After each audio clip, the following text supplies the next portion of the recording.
우리 좌우에 계신 분들하고 인사하실까요? 평안하셨습니까? 네. 이 사도신경으로 신앙 고백하고 주님 앞에 예배하도록 하겠습니다.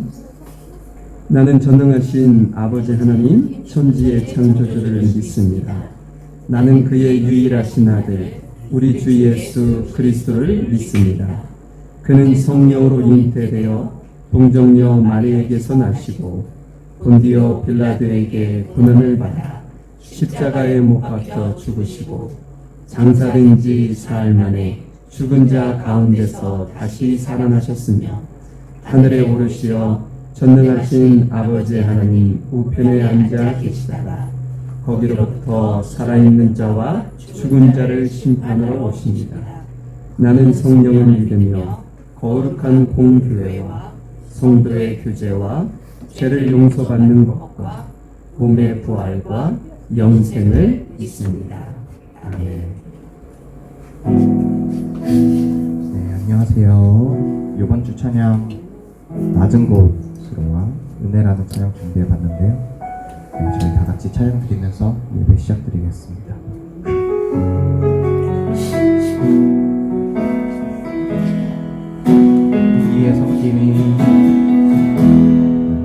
우리의 섬김이 더 낮은 곳으로 우리의 고백이 더 낮은 곳으로 쓰러져 있는 그들을 향해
부요한 삶에 대해서 말씀을 해주셨는데 저희가 이제 진정으로 하나님이 주신 거를 감사하고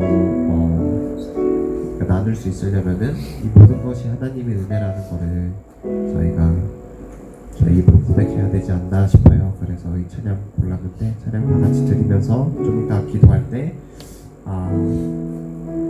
우리가 아까 전에 찬양 부른 것처럼 더 낮아질 수 있고 모든 것을 하나님의 은혜로 감사드릴 수 있는 저희가 될 수 있으면 좋을 것 같습니다. 다 같이 찬양을 드리겠습니다.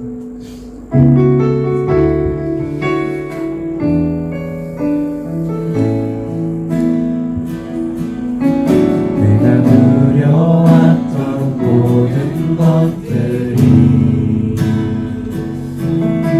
내가 지나왔던 모든 시간이 내가 걸어왔던 모든 순간이 당연한 건 아니라 은혜였소.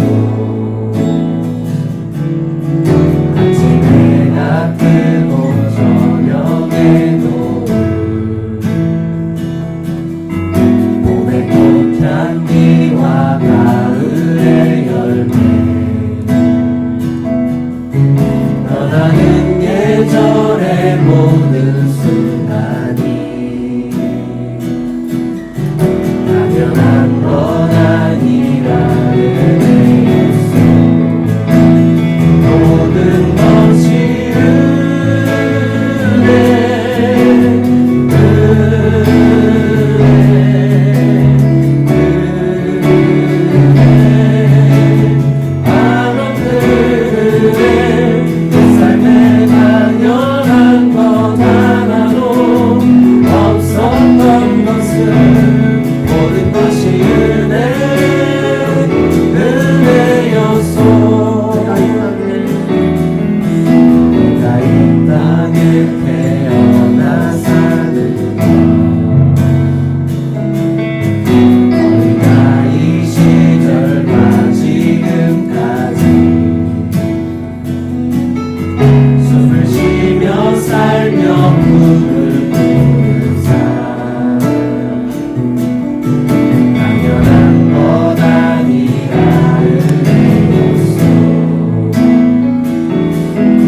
말씀 안에서 영적 성장기를 받기 소망하오니 도와주시옵소서. 저희들을 주 앞에 온전한 삶으로 설 수 있도록 주의 말씀을 회원하시는 권영 목사님을 주님께서 귀하게 여겨주옵시며 그 가정의 건강 또한 지켜주시옵소서. 예배를 위해 정성을 다하는 물가의 신경교회의 모든 성도들을 다 기억하여 주시고 크신 은혜 나눠 주시옵소서. 이 모든 말씀 예수님의 이름으로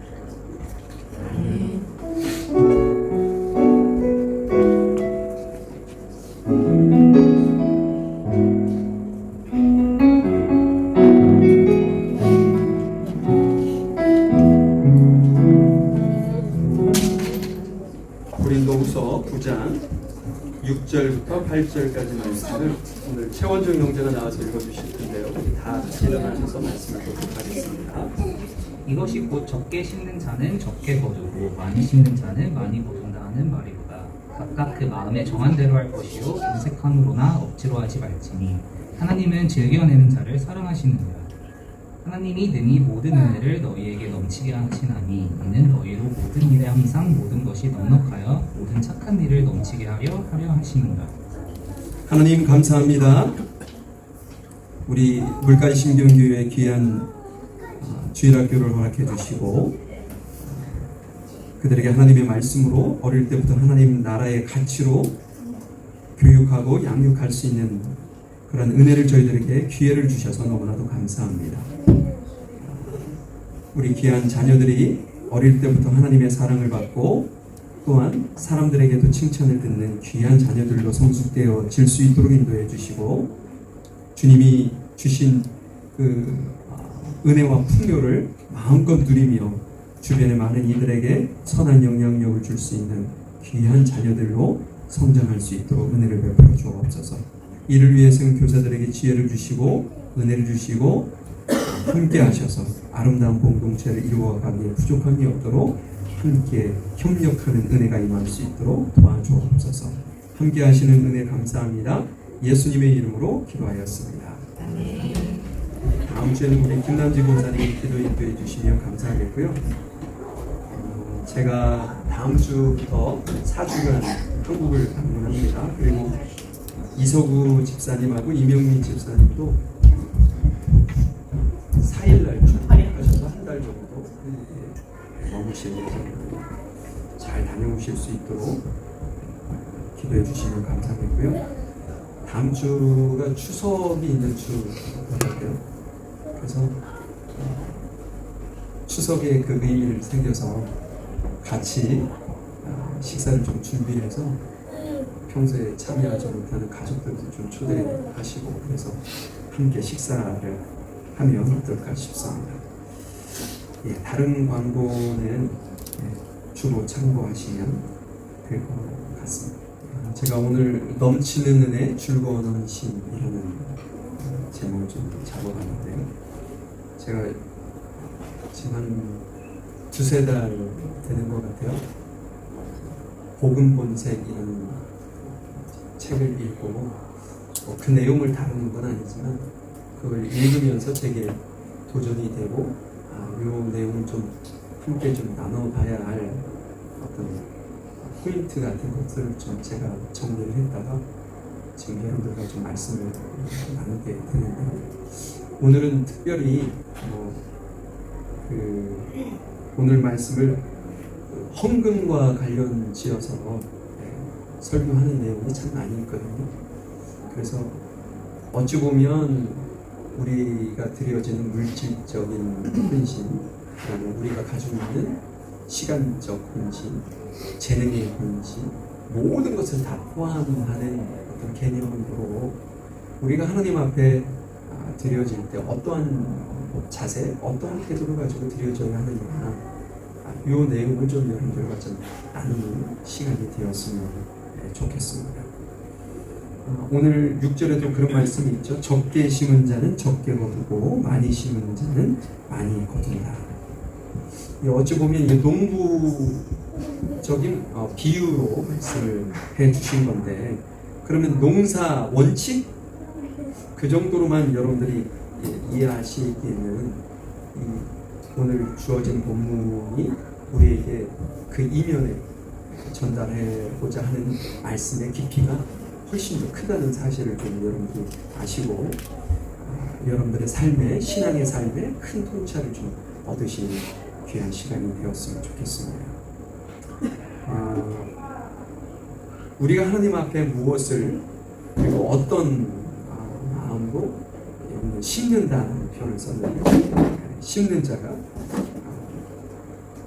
하나님께서 어떤 우리에게 허락해 주시는 그 놀라운 은혜와 기쁨을 얼마만큼 누리며 살 수 있는지가 결정이 되니까 좀 한번 구체적으로 어떤 성경적 지식으로만 여러분들이 이것을 머릿속에 담아놓지 마시고 여러분들의 삶에 조금 더 주님께서 주시는 그 풍요를 내가 어떻게 누릴 수 있을까까지 연결을 지어서 생각하시면 너무나도 좋겠습니다. 우리 6절 말씀을 다시 한번 보도록 하죠. 이것이 곧 적게 심는 자는 적게 거두고 많이 심는 자는 많이 거둔다는 말이로라. 하나님께 예물을 드려지는 그 어떤 행위, 그것을 오늘 본문 말씀은 심고 거두는 것으로 설명하고 있습니다. 근데 이 비유를 내가 심은 만큼 거둔다는 인과의 관계로만 이해를 하면 실질적으로 이 말씀이 주는 깊은 의도를 다 파악하지 못한 겁니다. 한번 농부가 씨를 뿌리는 장면을 한번 여러분들 상상해 보시라는 거죠. 왜 이것이 제가 그냥 인과관계로만 끝나는 것이 아님을 좀 설명해 보려고 하기 때문입니다. 여러분, 씨를 뿌리는 것은 누가 뿌리죠? 농부가 뿌리죠.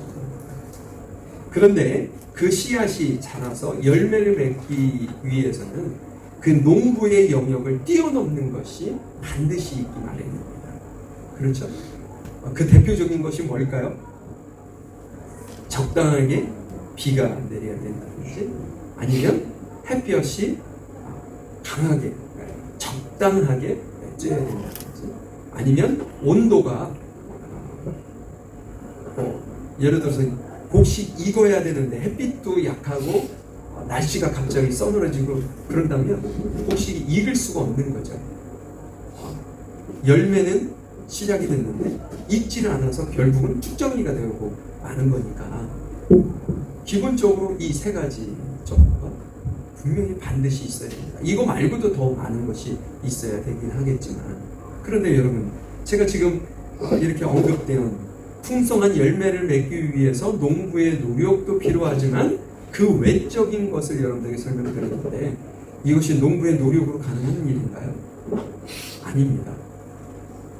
그러니까는 우리가 풍성한 열매를 맺기 위해서는 농부인 우리가 노력해야 하는 부분도 있지만 거기에 플러스 보여지지 않는 하나님의 은혜가 반드시 있어야 이게 풍성한 열매를 맺을 수 있다라는 것을 얘기하는 거죠. 그렇기 때문에 여기서 심는다라는 그 의미는 결과를 전적으로 하나님 앞에 맡기는 믿음의 행위. 우리의 눈에 보여지지 않는 믿음을 증명해내는 행위이기도 한 것이죠. 여러분 한번 보세요. 농부가 씨를 뿌립니다. 농부가 씨를 뿌리는 순간 그 씨는 농부의 눈에서 사라집니다. 근데 그 모습을 보면서 야, 내가 뿌리는 씨가 다 없어졌네. 그러면서 슬픔에 빠져있는 농부는 한 사람도 없습니다. 왜 그럴까요? 그는 알고 있는 거죠. 경험적으로도 알고 믿음적으로도 알고 있습니다. 씨를 뿌리는 그 순간 씨는 그 농부의 손에서 떨어져 나가고 보여지지 않고 썩어 없어지지만 농부는 아는 거죠.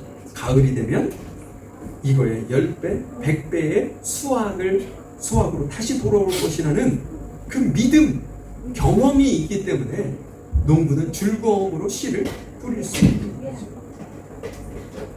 우리가 드려지는 어떤 헌금이 됐든 아니면 신앙, 내가 가지고 있는 재능이 됐든 시간이 됐든 헌신이 됐든 봉사가 됐든 그 모든 것들이 다 이와 같다는 거예요.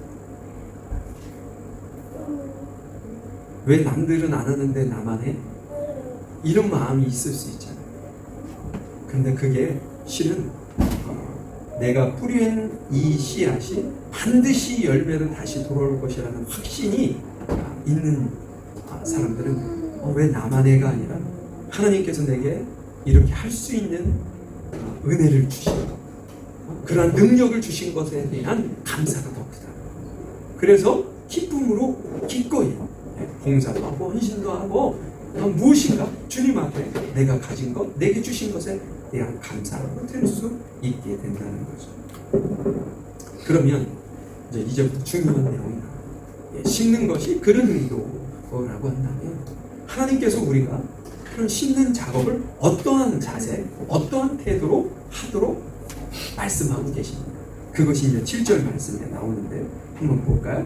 각각 그 마음에 정한 대로 할 것이요 인색함으로나 억지로 하지 말지니 하나님은 즐겨내는 자를 사랑하시느니라. 여러분 여기서 피해야 할 태도 두 가지를 먼저 말씀을 하고 계시죠. 여러분들 눈에도 탁 띌 겁니다. 뭔가요? 인색함입니다. 인색. 마지못해서 어거지. 이게 두 단어인데 인색함과 어거지. 뭐 조금 비슷한 의미일 수도 있지만 하나님께서 피해야 할 태도를 이 두 가지를 누군가의 강요에 의해서 주변 분위기에 의해서 마음에 없는데도 하는 태도 그렇게 하지 말아요. 그렇기 때문에 물질이 되었든 시간이 됐든 재능이 되었든 하나님과 이웃을 위해서 인색함과 억지로 드리는 사람들은 오늘 표현대로 6절 표현대로 적게 심고 적게 거두는 사람이야 라고 지금 말씀을 하고 있는 거예요. 자, 그러면 반대로 많이 심고 많이 거두는 사람들의 태도는 어떤가? 하나님께서 기뻐하시는 태도는 어떤가? 이 두 가지, 그것도 두 가지를 얘기했는데 첫 번째가 마음에 정한 대로, 마음에 정한. 미리 깊이 생각하고 숙고해서 결정하는 자발적인 마음, 이것이 마음에 정한 대로죠. 그렇기 때문에 당연히 충동적으로 하거나 분위기에 휩쓸려서 하지는 말아라는 거예요. 우리 부모 세대들은 주일 헌금이 됐든 뭐가 됐든, 그러니까 저희 좀 부모님이나 어른들을 제가 어릴 때 봐왔던 그분들의 모습은요, 미리 준비를 했어요. 주일날 주님 앞에 드려주는, 예를 들어서 헌금이 된다면 헌금을 미리 주중에 준비해서 봉투에 담아놨다가 기도하는 마음으로 그것을 주일날 가서 드렸거든요. 그냥 주일날 와가지고 허겁지겁 지갑에 딱 봤더니 거기에 몇 불짜리가 있어. 그럼 손에 잡히는 것을 그냥 헌금하는 그런 게 아니라 미리 준비해요. 심지어는요, 여러분 어릴 때 저 부모님들이 대림이 있잖아요. 대림이. 네. 그걸로 이렇게 구겨진 것을 구김없이 빳빳한 돈으로 헌금하기 위해서 그것을 다리미질까지도 해서 드리는 모습을 제가 봤어요. 여러분, 그게 뭔 의미가 있을까? 이제 이렇게 생각이 될 수 있는데 그 행위가 중요한 게 아니라 그러한 행위를 하기 위해서 마음에 준비가 있어요. 하나님 앞에 최선의 것을, 내가 가지고 있는 이것이 A라는 것이 다리미질했다고 B가 되지 않습니다. A를 드리는데 이것 중에서도 가장 최선의 것을 하나님 앞에 드리고자 하는 마음으로 드리는 거예요. 그렇기 때문에 이 양 동네의 크기, 하나님께서는 그거보다도 훨씬 더 우리 마음 중심이 어떠한 자세로 하나님 앞에 드리느냐를 주님께서 더 깊이 보고 계신다는 말씀을 우리에게 하고 있는 거죠. 어찌 보면 저는 어릴 때 헌금하는 것을 부모로부터 훈련을 받았거든요. 주일날 그냥 가지 않게 했어요. 꼭 손에 100원짜리 아니면 500원짜리 하나를 꼭 손에 쥐어서 가서 꼭 헌금을 하라고, 이렇게 믿음의 훈련이죠. 그런 훈련을 받아왔기 때문에 어찌 보면 지금까지도 그것이 기쁨으로 드릴 수 있는 어떤 원동력이 되지 않았는가, 그런 생각이 듭니다. 그래서 제가 우리 사모에게도 주일학교 아이들에게 교육을 해야 됩니다. 믿음의 훈련을 시켜야 됩니다. 단돈 몇 센트 1불이라도 아이들이 자신이 받은 은혜, 그것이 하나님께 받은 은혜라고 그들이 못 느낄 수도 있어요. 그런데 그것이 부모를 통해서 흘러가는 사랑으로 공급되어진다는 것, 또한 교회라는 공동체를 통해서 하나님의 사랑이 공급되어진다는 것, 그것을 끊임없이 그들이 깨닫도록 가르치고 그거에 대한 감사의 표현을 할 수 있는 그런 훈련을 시켜야 된다. 제가 늘 얘기를 하는데요. 여러분, 어찌 보면 우리뿐 아니라 자녀에게도 동일한 그런 훈련이 필요하지 않을까 그런 생각이 듭니다. 근데 오늘 본문에서 무엇보다도 중요한 단어가 나와요. 어찌 보면 하나님께서 이것을 가장 기뻐하시지 않는가라는 생각이 듭니다. 그 단어가 뭐냐면 줄겨내는 자라고. 줄겨내는 자. 왜 이게 흥미있는 단어인가 하면 이 줄겨라는 이 단어는 여러분들도 그냥 아시겠죠? 어떤 의미인지. 즐거움, 유쾌한이라는 뜻을 가진 헬라어 형용사입니다. 형용사 힐라로스라는 단어인데요. 이 힐라로스라는 이 단어에 이 어원을 둔 영어 단어가 있어요. 그 단어가 뭐냐면 힐레리오스입니다. 이 단어는 제가 원종 형제한테 물어보니까 자주 써? 그랬더니 뭐 그렇게 자주 쓰는 건 아닌데 그 의미가 그거거든요. 배꼽이 빠질 정도로 막 웃긴 상태, 재밌는 상태를 표현할 때 사용하는 단어거든요. 여러분, 하나님 앞에 헌금을 하고 봉사를 하고 내 시간을 들여서 헌신을 하고 섬기는 그 일이 배꼽이 빠질 정도로 재밌고 즐거운 일이던가요?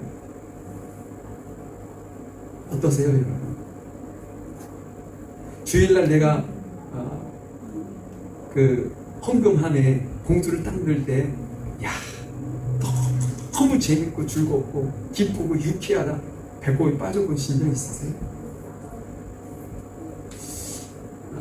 이 단어가 그렇기 때문에 우리가 인색함으로 억지로 이렇게 드려지는 그런 어떤 심리 상태로는 이 말씀이 이해가 되지 않는 거예요. 하나님께서 이 말씀을 통해서 우리에게 전달하고자 하는 그 의미가 전달이 되지 않는 거죠.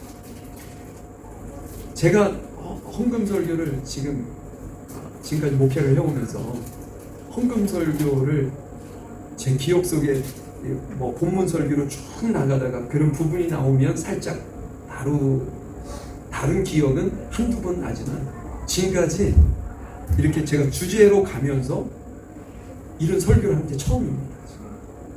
왜냐? 저도 부담입니다. 여러분들 헌금 많이 하십시오. 11조 하십시오. 감사하십시오. 제 성향상 이게 입에서 떨어지게 됩니다. 그런데 이 말씀을 보면서 하나님께서 우리에게 이런 걸 요구하고 계시는구나 라는 생각을 갖게 되었습니다. 그러면 여러분, 제가 지금 전에 이게 헌금을 하고 섬기고 이게 늘 부담인데 이것이 어떻게 배꼽이 빠질 만큼 즐겁고 유쾌하고 행복한 일이냐, 이게 정말 가능한 거냐 라고 묻는다면 가능합니다. 어떻게 했을 때 가능하냐? 하나님께서 우리에게 베풀어 주시는 그 은혜를 생각만 해도, 예수님께서 우리의 죄를 위해서 십자가에 피 흘려 돌아가신 그 크신 사랑을 생각만 해도 내 안에 기쁨과 감사가 지난주에 우리가 설명했던 것처럼 내 안에서 그냥 샘솟듯 밀려오는 그러한 은혜가 우리 안에 있으면 이건 너무나도 지극히 당연한 행위입니다. 제가 며칠 전에 우리 집사람이 2층에서 막 내려오다가 저는 1층에서 2층으로 올라가다가 오랜만에 얼굴을 보게 됐어요. 제가 실은 지난주 월요일부터 수요일까지 침대와 혼연일치가 가지고 있었어요. 감기가 그렇게 심하더라고요. 수요일날 설교를 어떡하지? 설교 준비도 해야 되는데 막 걱정을 하고 있었는데 어찌됐든 수요일 설교는 할 수 있을 정도로 목이 풀리더라고요. 지금도 몸은 괜찮은데 이제 소리가 아직 다시 예전에 청명하고 깨뿌리 같은 소리로 돌아오지도 않았지만 이렇게 오랜만에 마주쳤어요. 근데 그 아내가 아유 내가 너무 감동적인 것을 봤다고. 그게 뭐냐고 그랬더니 자기가 너무 기가 막힌 어떤 간증 짝이 간증을 봤는데 너무 그게 감동이니까 그 이야기를 쭉 해주는 거예요. 근데 평소에 제가 좋아했던 인물이거든요. 그래서 그 짤이가 어떤 내용인지 한번 제가 보게 되었습니다. 내용은 이렇습니다. 뭐라 그럴까요? 그는 가수이기도 하고 사업가이기도 하고 기부나 어떤 봉사활동을 열심히 하는 션이라는 사람. 여러분들 아세요? 가수잖아요. 뭐더라? 랩하는 가수인데 예전에 말해줘 뭐 이런 하여간 그 당시에 우리 젊었을 때는 매우 인기 있었던 가수입니다. 그 가수가 지금은 뭐 이제 나이도 들고 그래서 가수 활동보다는 다른 활동을 좀 많이 하는 편인데요. 그가 참 이렇게 유튜브 영상이나 그런 것은 많이 나오는데 저는 요번에 이제 그분이 어떤 지금 활동을 하고 있는지 자세히 이렇게 서칭을 하다 보니까 알게 됐는데 그전에는 저는 그분이 달리기만 하는 걸로만 생각했어요. 뭐 815 런 아니면 런 이렇게 해가지고 그 815 런 하면 그 마라톤을 함께 뛰는 거죠.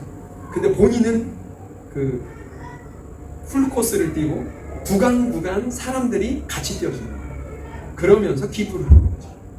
그런 기부를 가지고 뭐 위게리병 우리 국내 최초로 유행병이 그의 어떤 도네이션으로 곧 완공이 됩니다.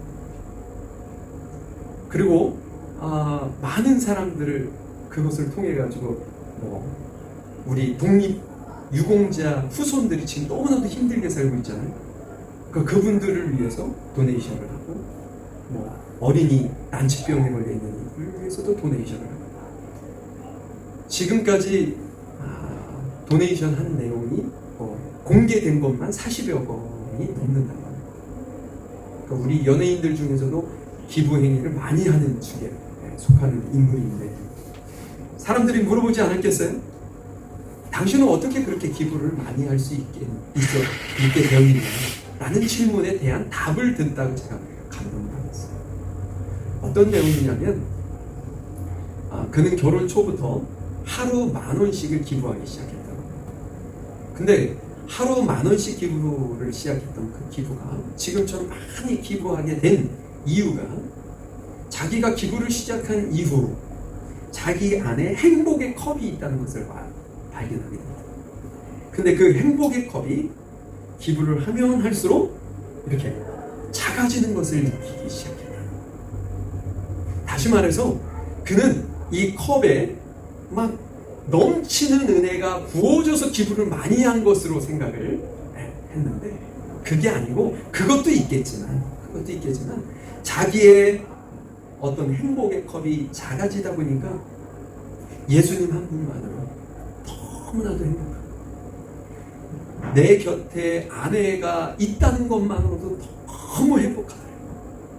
자녀가 건강하게 집에 있어 주는 것만으로도 너무 감사하더라고요. 그래서 요것만으로 모든 감사가 채워지더라고요. 어느 순간이 된 거예요. 그러니까 그 이후에 부어지는 많은 것들은 그 컵에 고여있지 않고 다 흘러넘치죠. 그래서 그것을 기부하다 보니 본인이 그렇게 많이 기부하게 됩니다. 기가 막힌 어떤 그 깨달음 아니에요? 세상에서 너가 행복하게 살려면 어떻게 살아야 돼? 라고 이렇게 가르치는 가르침이 참 많이 있잖아요. 세상에서는 어떻게 가르치나요? 여러분은 자녀를 어떻게 교육하고 있나요? 너가 행복하게 살려면 지금 죽었다 깨내도 참고 지금 공부 열심히 해가지고 좋은 대학 가고 좋은 직장 잡아야 돼. 이게 틀리다는 얘기는 아니에요. 그런데 우리는 너무 많이 그곳에만 포커스가 돼. 너 이거 해. 그래서 그 한국은 수능철이 되면 고3 아이들이 교회에서 실종 상태가 됩니다. 왜? 야, 1년 참아. 너가 좋은 대학 가고 좋은 직장 잡고 나면 얼마든지 신앙생활 할 수 있어. 그때까지 참아. 이렇게 하는 거죠. 그것이 장로님의 자녀가 됐든 목사의 자녀가 됐든 행복이 어디 있다고 보는 거예요? 돈에 있다고 보는 거죠. 명예에 있다고, 사회적 지위에 있다고 보는 거예요. 그렇기 때문에 그것을 강조하죠. 그게 다른 표현으로 보면 어떤 표현이 있냐면, 여러분, 션이 얘기한 표현으로 보면 행복의 컵을 자꾸만 키우는 거예요.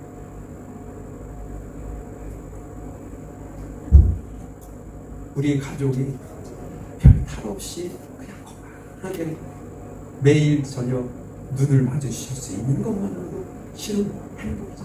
지난번에 김진규 감독님이 오셔서 간증 집회할 때 그때 그런 얘기 하지 않았어요? 우리의 자녀가 집에 있는 게 너무 당연하게 생각한다고. 네. 당연한 게 아닌데 우리는 아이들이 집에 그냥 있는 게 너무나도 당연하고, 네? 남편이 돈을 벌어오고 아내가 돈을 벌어오는 게 너무나도 지극히 당연하고, 남편이 나에게 이렇게 해주는 건 너무나도 당연한 것으로만 생각하지 그것이 하나같이 감사한 일이라는 것을 우리는 모르고 산다. 그래서 우리는 컵을 자꾸만 키우는 거예요. 그러니 거기에 명예가 들어가고 물질적인 축복이 들어가고 막 해도 그 컵에 내가 이렇게 사이즈를 정해놓은 그 컵에 넘치지 않는 한 우리는 행복하지 않아요. 그렇기 때문에 여러분, 많이 가졌다고 해서 행복한 게 절대로 아니에요. 넘치도록 부어주시는 주님의 은혜를 우리가 깨달을 때 그제서야 기도할 수 있는 거예요. 그래서야 그제서야 누군가에게 봉사할 수도 있고 헌신할 수도 있고 희생할 수도 있고 물질을 하나님 앞에 드릴 수 있는 그런 마음의 여유가 생기는 거죠. 그러면 이 원리가 션이 갖고 있는 독창적인 생각이었는가? 그게 아니라는 거예요. 성경의 원리를 그가 깨달은 거예요. 그 성경의 원리가 8절에 나와요. 제가 이 본문을 정하고 일주일 동안 고민을 했는데 아내가 이 션에 대한 그 영상을 저한테 왜 추천해 줬는지 모르겠어요. 이 말씀을 준비하고 있는데 이것을 하고 참 기가 막히다. 적당한 예화거리를 주셨구나. 이게 주님이 여러분들에게 이런 말씀을, 제가 이 헌금에 대한 설교를 너무 부담스러워하니까 하나님께서 제게 긍휼한 마음을 주신 겁니다. 자, 한번 볼까요? 8절에 뭐라고 말씀하고 있는지. 하나님이 능히 모든 은혜를 너희에게 넘치게 하시나니 이는 너희로 모든 일에 항상 모든 것이 넉넉하여 모든 착한 일을 넘치게 하려 하시리라. 지난주에 우리가 하나님께서는 우리가 생각하는 그 이상의 것을, 우리가 하나님 앞에 구하는 그 이상의 것을 주시는 분이라고 하셨죠. 네. 여러분들 기억하실 겁니다. 지금 그 말씀을 우리에게 하고 있는 것이 아닌가 싶어요. 잔에 흘러 넘치도록 하나님께서 우리에게 베풀어 주시기를 원합니다. 그러면 모든 은혜를 넘치게 하는 그 목적이 뭐냐? 네. 이것을 이야기하려고 하는 거죠. 그 목적이 뭔가요? 항상 모든 것이 넉넉하여 모든 착한 일을 넘치게 하기 위함이다. 여기서 착한 일이란 예전에도 여러분들에게 말씀을 드렸던 걸로 기억하는데, 개인적인 선행도 포함하지만 성경에서 얘기하는 착한 일은 거기에 머물러 있지 않습니다. 우리 그리스도인으로서 가장 착한 일은 뭔가? 주님의 복음이 땅 끝까지 전하도록 하는 일일 거예요. 그것만으로 끝나느냐? 그렇지 않다는 거죠. 이웃과 공동체에게 선한 영향력을 끼치는 것, 도움이 필요한 사람들을 돕는 일, 또한 사회적 책임을 감당하는 일, 이 모든 것이 합해져서 하나님의 나라를 세우는 그 일, 그것이 좋은 착한 일일 것입니다. 그런데 여러분, 여기서 제가 말씀을 준비하면서 조금 의문이 생긴 것이 있어요. 어떤 의문일까요, 여러분? 여기 단어를 보면 목적이 항상 모든 것이 넉넉하여 모든 착한 일을 넘치게 한다. 저는 이 표현에서 걸리는 것이 두 단어가 있었는데, 두 단어가 뭐냐면 항상이라는 단어예요. 여러분, 제가 여러분들에게 이야기합니다. 저는 항상 행복합니다. 맞는 표현이에요? 여러분들이 믿어지세요? 아니죠. 제가 안 행복할 때도 있잖아요. 많은 부분 행복하지만 아닐 때도 있어요. 나는 항상 기쁩니다. 나는 항상 넉넉합니다. 이 표현이 적절한 표현이 아니에요. 어찌 항상이라는 것이 내 삶의 기준이 될 수 있겠어요? 많은 부분 넉넉하고 기쁠 수 있지만 그러지 않을 수도 있잖아요. 이게 딱 걸리는 거고, 두 번째는 넉넉하다는 거예요. 넉넉하다. 안 넉넉할 수도 있는데 하나님이 우리의 삶을 항상, 그것도 모든 일에 넉넉하게 주신다. 어떻게? 그러면 이 불가능한 일을 하나님께서 우리에게 주시는 게 아니죠. 어떻게 이게 가능할까라는 거죠. 다시 조금 전 앞에 제가 말씀드렸던 걸로 다시 한번 보죠. 우리 안에는, 여러분들 각자에게는 이 행복의 컵이 다 있습니다. 그 행복의 컵이라는 표현을 제가 그분의 말을 이용해서 써서 그렇지, 욕망의 컵일 수도 있고요, 내가 가지고자 하는 계획의 컵일 수도 있어요. 우리 안에는 보이지 않게 다 그 컵을 가지고 있다는 거죠. 그런데 여러분, 제가 조금 전에도 설명드렸습니다. 이 컵이 무한정 커질 수 있어요. 무한정 커질 수 있어요.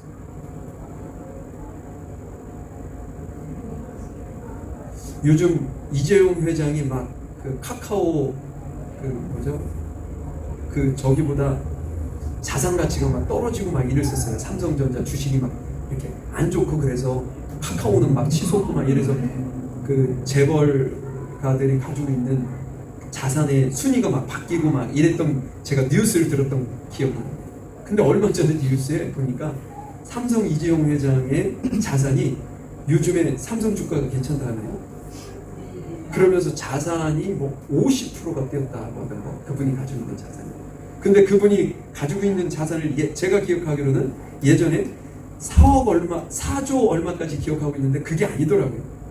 지금 몇십 조가 됐더라고요. 여러분, 그분이 만족할까요?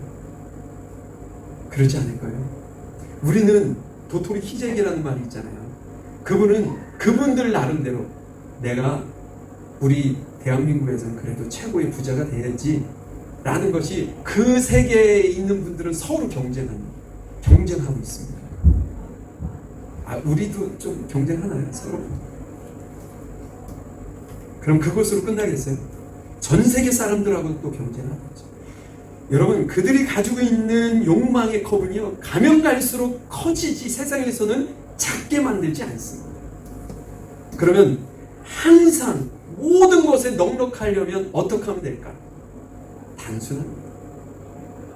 내가 가지고 있는 컵을 줄입니다. 컵을 줄이면 반드시 넉넉하고 항상 모든 것에 넉넉함을 가지고 살아갈 수 있습니다. 여러분들의 컵은 지금 어느 정도지? 내 자산이 한 몇백 달러, 뭐 그 정도? 아니면 뭐 나의 뭐는 어느 정도 막 이렇게 정해놓은 게 여러분들 분명히 있을 겁니다. 나는 한 100살까지는 기본적으로 살고 120세까지 건강하게 살아야지, 뭐 이런 생각도 가지고 있을 수 있어요. 이게 여러분들 그건 자유잖아요, 그죠? 그런데 그것이 크면 클수록 여러분들은 행복 지수가 떨어진 삶을 살 수밖에 없어요. 그런데 그것을 여러분 줄여보세요. 아무것도 아닌데 기쁠 수 있어요. 그 김준교 감독님이 하나님의 은혜를 입고 주님을 만난 이후 창문을 열었더니 어떻다고 했어요? 모든 것이 살아 움직이는 것처럼 보였다고 시작했죠. 낙엽이 싹 흔들리면 나한테 마치 안녕 잘 잤니? 손짓하는 것처럼.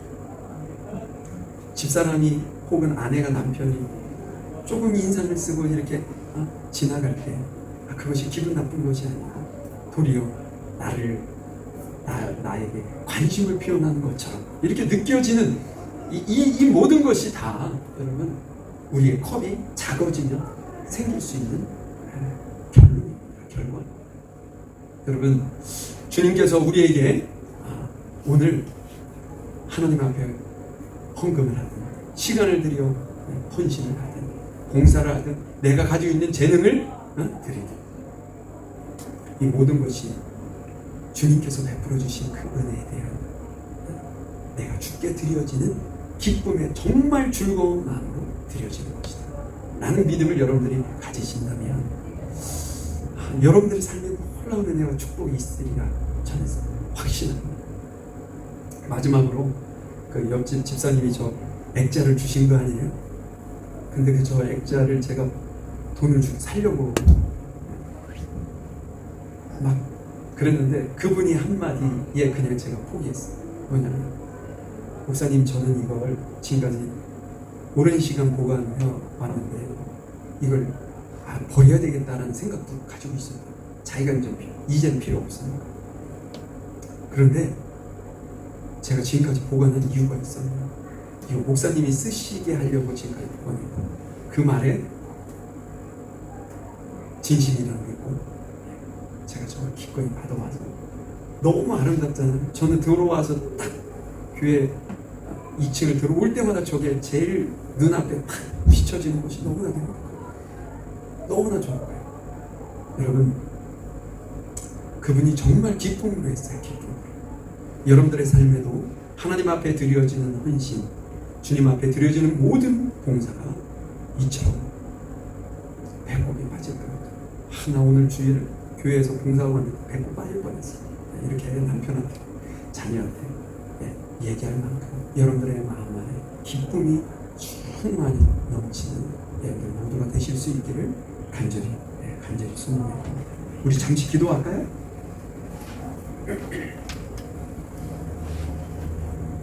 하나님,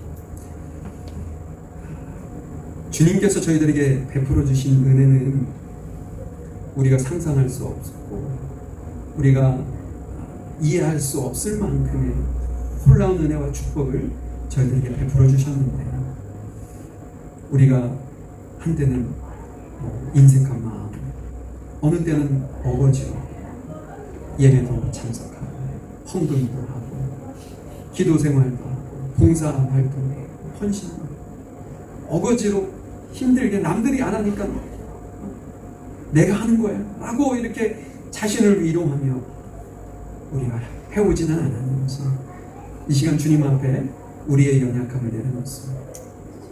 하나님, 저희들이 주님께서 주시는 그 어떤 행복의 컵, 욕망의 컵, 우리가 취하고자 하는 어떤 계획의 컵이 무한정 커지는 것이 아니라 작고 작아져서 마치 예수님께서 내가 너희들 위해서 가난해졌다, 너희들의 부르를 위해서 내가 가난해졌다 라고 고백하고 그러한 삶을 십자가에서 살아내신 예수님처럼 우리의 삶에 늘 그런 은혜가 있어서 주님께서 주시는 모든 은혜가 넘쳐 흐르는 하나님 앞에 또한 우리의 삶을 더욱더 풍요롭고 은혜 가운데 많은 이들에게 선한 영향을 줄 수 있는 우리 귀한 그리스도인의 삶들이 되어질 수 있도록 은혜를 베푸시고 축복하여 주시옵소서.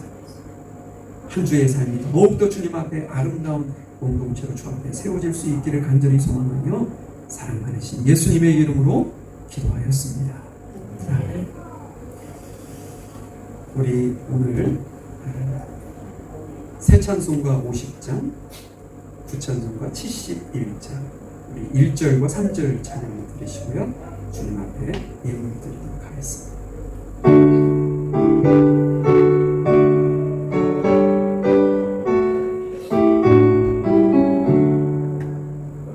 내게 있는 모든 것을 아낌없이 드리네. 사랑하고 의지하며 주만 따라 살리라.